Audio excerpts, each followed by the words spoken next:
الحمدللہ وکفا والصلاة والسلام علی عبادہ الذین اصطفیٰ اما بعد فاعوذ باللہ من الشیطان الرجیم بسم اللہ الرحمن الرحیم ان الینا ایابہم ثم ان علینا حسابہم رب اشرح لی صدری ویسر لی امری واحلل عقدۃ من لسانی یفقہوا قولی۔ ناظرین کرام، السلام علیکم ورحمۃ اللہ وبرکاتہ۔ گزشتہ نشست میں ہم نے آخرت سے متعلق گفتگو کا آغاز کیا تھا، اور آخرت کے حوالے سے جتنے بھی انکار آخرت کے لیے جو مختلف لوگوں نے شکوک و شبہات اور اشکال ظاہر کیے اور جو قرآن مجید میں نقل ہوئے، ان کو ہم نے آیات قرآنی کی روشنی میں سمجھا، اور ان سب کے حوالے سے اللہ کی دو صفات کہ اللہ علی کل شیء قدیر ہے، وہ مردوں کو دوبارہ زندہ کرنا اس کے لیے کوئی مشکل نہیں ہے، اور وہ ہوا بکل شیء علیم ہے، وہ ہر چیز کا علم رکھنے والا ہے، اس لیے اس کے لیے انسانوں سے ان کے سارے اعمال، ان کے ظاہر، ان کے باطن کا محاسبہ کوئی مشکل کام نہیں ہے۔ آج اس محاسبہ اخروی کے حوالے سے ہم کچھ باتیں سمجھیں گے کہ وہ اہم سوالات کون سے ہیں جو ہمیں وہاں پر پیش آنے ہیں، لیکن اس کے بارے میں قرآن مجید میں پہلے ہی بتا دیا ہے تاکہ ہم ان سوالات کے مناسب جواب، تسلی بخش جواب اس دنیا میں اس کی تیاری کر لیں، اور اس اعتبار سے کہ اللہ کے حضور میں حاضر ہونا ہے اور ہر شخص کو اپنے اعمال کے لحاظ سے محاسبہ اخروی کا سامنا کرنا پڑنا ہے۔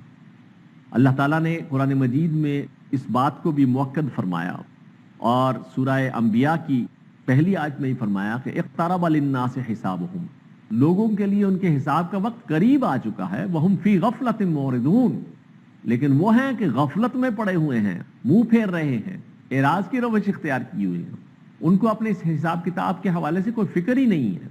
اور سورہ غاشیہ میں فرمایا کہ ان الینا ایابہم، بے شک ان سب کو ہمارے پاس، ہماری ہی بارگاہ میں لوٹ کر آنا ہے، ثم ان علینا حسابہم، اور پھر ہم پر لازم ہے ان کا حساب لینا۔